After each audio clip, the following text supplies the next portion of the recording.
All right, let's turn to Ariana Manise with our 11 Live political team in the newsroom.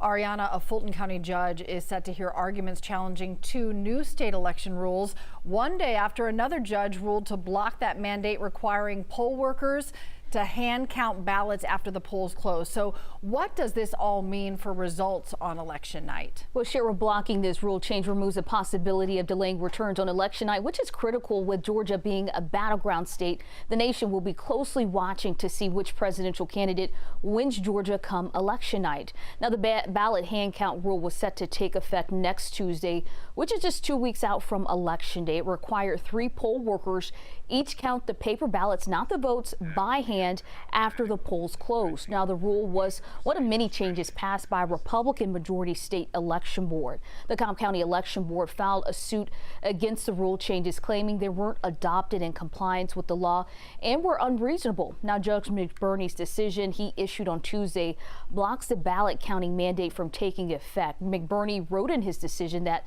the rule would be implemented too close to the election and that would cause administrative chaos, giving the limited time available to train poll workers.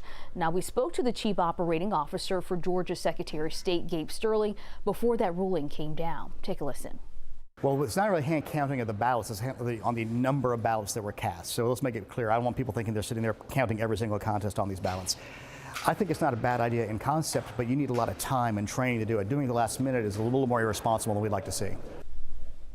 As you see, a lot of changes leading up to Election Day. Now, a different Fulton County judge will hear arguments this afternoon at 2 p.m. on 2 separate rule changes passed by the state election board, including the hand counting of provision ballots and new rules that expand access to poll workers. Reporting live in the newsroom, I'm Ariana Manise for 11 Alive. Back to you. Ariana, thank you.